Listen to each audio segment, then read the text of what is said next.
si le do-it-yourself il est très en vogue sur les réseaux sociaux et dans nos vies, c'est aussi parce qu'on a envie de consommer mieux, on a envie de prendre soin de nous. Alors comment faire nos cosmétiques et produits bien-être nous-mêmes? Pour en parler, on reçoit Julien Québec, l'un des pionniers de la slow cosmétique. Que des anglicismes aujourd'hui.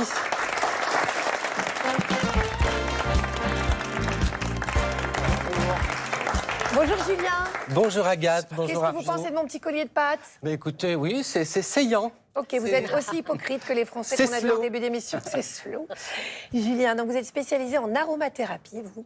Vous avez notamment écrit ma Bible de la slow cosmétique, c'est aux éditions Le Duc. Donc la slow cosmétique, c'est l'idée de revenir à des soins plus simples, plus naturels, bons pour notre peau et bons pour notre santé. Donc je vous lance un défi, Julien. Réaliser 2 recettes simples avec les mêmes ingrédients pour produire des soins qu'on utilise tous les jours. Eh bien, pas de problème, je relève le défi parce qu'en effet, il y a moyen de faire des choses très sympas pour la peau avec pas grand-chose. Donc, je vous ai pris une recette qui a fait ses preuves. Donc, elle existe depuis quelques années. C'est une recette de crème de jour qui n'en est pas tout à fait une. C'est un oléogel. On va travailler avec de l'aloe vera. Vous connaissez le gel d'aloe vera, prêt à l'emploi. On prend un petit peu d'huile de noyau d'abricot parce qu'elle est bonne pour toutes les peaux et elle redonne. Facilement ? Oui, en magasin bio, en parapharmacie, il n'y a pas de problème. Et puis vous allez voir quelques autres petites choses. Alors, évidemment, pour faire soi-même quelque chose de sain et de simple, il vous faut un petit flacon. Vous allez tout bien désinfecter à l'alcool avant. Moi, je voyais ici, j'ai récupéré un petit flacon de sérum, 15 millilitres. Alors, comment on fait? On prend le gel d'aloe vera. Moi, je mets d'une seringue, donc ça aussi, ça se trouve en parapharmacie. Donc ici, on a besoin de 12 millilitres de gel d'aloe vera. Vous voyez, j'utilise la seringue graduée, 12 millilitres et demi. Ce n'est pas très grave dans cette recette si vous êtes à 12 ou 13. D'accord. Vous n'êtes pas obligé d'être trop précis. Voilà, j'ai choisi une recette vraiment que tout le monde peut tester.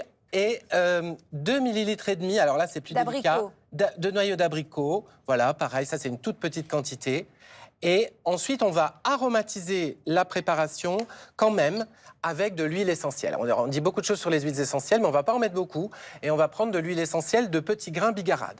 Pourquoi? Parce qu'elle convient à toutes les peaux pour l'éclat et la lutte contre le temps qui passe. Tant qu'à faire soi-même, autant que ce soit efficace. Tant qu'à faire. Juste attention si on est enceinte. Voilà. Alors, avec le petit grain bigarade, il n'y aura pas de souci à ces doses-là. Mais vous avez raison de le rappeler, Agathe, les huiles essentielles, quand on est enceinte, c'est très, très délicat. Demandez toujours conseil à votre pharmacien. Là, vous voyez, je mets que 2 gouttes de petits grains bigarade, dedans, pour parfumer et pour rendre ma préparation antioxydante. Alors, il faut que je referme. Et vous allez voir, la magie va opérer. Là, vous voyez, j'ai l'huile et le gel qui sont là. Mais très vite, je vais obtenir une espèce de crème de jour qu'on va pouvoir tester peut-être sur votre main, Agathe. Avec plaisir. Vous allez m'en dire des nouvelles. Je vais d'abord faire chez moi. Ça sent bon déjà là. Vous le sentez? Ah oui. Ah oui, ben vous avez le... Regardez, ça fait une émulsion minute. Vous voyez, ce n'est plus... C'est dingue, on dirait vraiment une crème. Ce n'est plus le gel transparent de tout à l'heure. Ah ben Ilios en veut aussi, vous avez bien raison. Et alors ça, c'est quoi? C'est un soin de jour qui remplace toute crème hydratante anti-âge si vous avez la peau mixte, la peau sèche, la peau grasse aussi.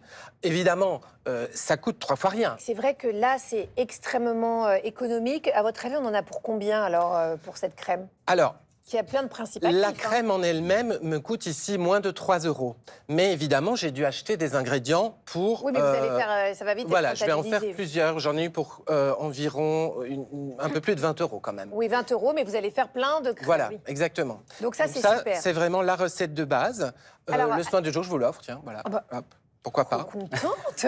Sarah, Oui, vous m'en vous gardez. êtes jalouse de mon petit Mais oui, sérum? j'en veux, vous m'en prêterez. Non. Oui, ok, super. Ilios, moi j'avais une question pour vous. Moi, dans ma vie courante, j'ai beaucoup de mal à me concentrer parce que je suis très vite perturbée par des notifications de téléphone, par mes enfants, etc.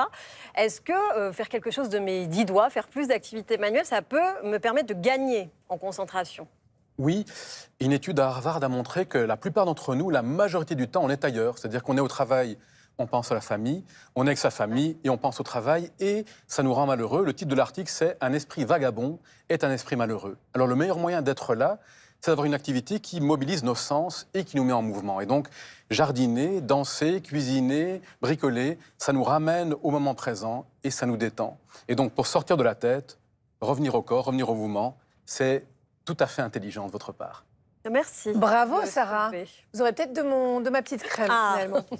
Je me demandais, sur les réseaux sociaux, on voit beaucoup de recettes avec, par exemple, de l'huile de coco ou voilà, plein d'ingrédients. Est-ce que ça peut vraiment remplacer des produits du quotidien?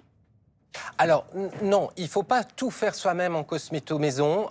C'est vrai que ça a été un grand boom, hein, surtout pendant les confinements. Maintenant, on en revient un peu. Il faut travailler avec discernement. Avec l'huile de coco, on peut faire beaucoup de choses, mais c'est vrai que le but n'est pas de fabriquer ces soins solaires, par exemple. C'est beaucoup trop compliqué.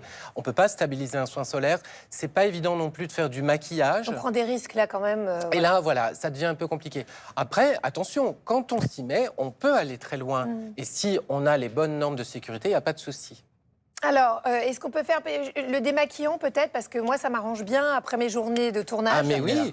Vous nous montriez comment on fait parce que... Mais on parlait d'huile de coco, donc justement, peut-être que ça, on va... J'ai tout ça à la maison. Voilà. Je peux me De démaquiller l'huile de avec ça tout à coco, l'heure. voilà, quelqu'un dans le public demandait, c'est ceci, vous voyez, c'est une huile solide qu'on trouve... Partout. Oui, voilà, en magasin bio, en supermarché. Il faut la prendre pure. Et c'est un merveilleux démaquillant. Vraiment, vous allez voir, d'ailleurs on va tester. Si vous voulez bien me prêter votre main, Arnaud, regardez. Imaginons que cette main est un visage fortement maquillé après une journée de télévision. Voilà. Eh bien, avec de l'huile de coco, tout simplement, de l'huile de coco alimentaire, hein, on peut très bien, regardez, solubiliser grâce... Alors, montrez votre main, Arnaud, qu'on voit. Voilà. Grâce aux acides gras. Et ensuite, on enlève... avec un coton. Et ça, croyez-moi, même le mascara waterproof, etc., ça l'enlève. C'est des choses toutes simples, un peu des recettes de grand-mère, hein, c'est vrai. Mais on a plaisir aussi à les retrouver, ces recettes de grand-mère. Et pour le coup, c'est très bon pour la peau. Ça sent hyper bon, accessoirement. Oui, alors là, j'ai peut-être pas rincé suffisamment. Si vous le faites chez vous, n'hésitez pas à rincer avec un coton bien mouillé. Vous n'avez pas l'odeur qui existe désodorisée. Oh là là, Sarah, alors vous êtes allée voir à travers le monde ce qu'on faisait de nos 10 doigts. Et il y a des trésors de minutie et de créativité. C'est le vu d'ailleurs de Sarah Cadour.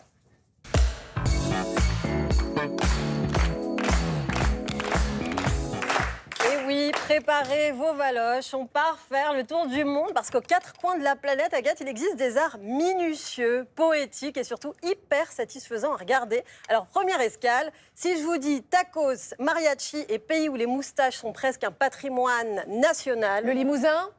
Et oui et non, mais rico! On part au Mexique et là-bas, on pratique le papel picado. En gros, c'est de la dentelle, mais en papier. On découpe à la main des feuilles ultra fines pour créer des motifs c'est beau! incroyablement. C'est beau, c'est magnifique, hein. C'est détaillé, il y a des fleurs, des oiseaux, des crânes, des formes géométriques. Les artisans, en fait, ils utilisent des petits burins ou des ciseaux parfois et ils empilent plusieurs feuilles pour découper le motif en série. Ensuite, on assemble tout ça en guirlandes colorées suspendus dans les rues. On en voit partout, on en voit partout, Agathe, surtout pendant le Dia de los Muertos, ce qui veut dire... Le jour des morts. Voilà, les El Dia de los Muertos. C'est pas mal, bilingue, j'aime beaucoup.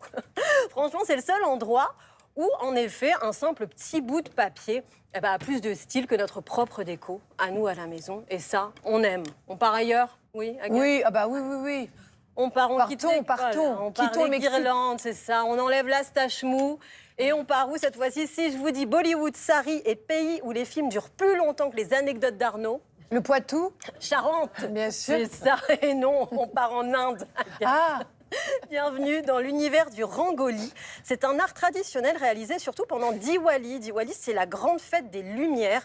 Alors le principe, dessiner à la main des motifs géométriques ou floraux avec de la poudre colorée. C'est magnifique. Du riz teinté, c'est trop beau, du sable ou même des pétales de fleurs.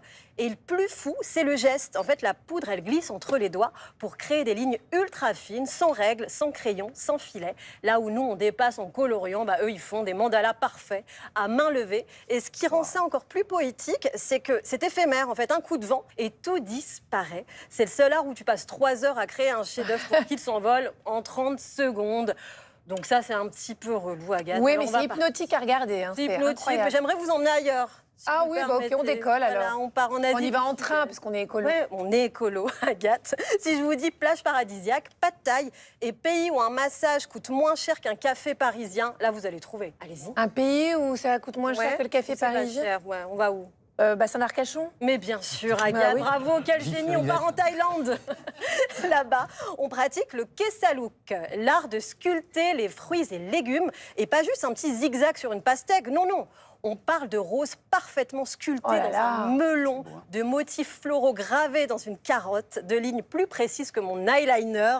Cette technique, elle remonte à la cour royale thaïlandaise. C'était un savoir-faire raffiné, réservé aux grandes occasions. Et aujourd'hui encore, cet enseigné est très présent lors des cérémonies et des buffets. En fait, petit à petit, on retire la chair avec un minuscule couteau ultra précis et les pétales apparaissent. C'est décoratif, c'est délicat et en plus, ça se mange. Et moi, je m'y suis mise pour vous, Agathe. Vous savez ce que je vous ai fait? Après le collier en gouda, j'ai un deuxième Vous cadeau. allez adorer. Je vous ai sculpté une planche de surf sur une banane avec la petite Oh là vague là, bleue qui c'est veut bien. magnifique. C'est pas magnifique.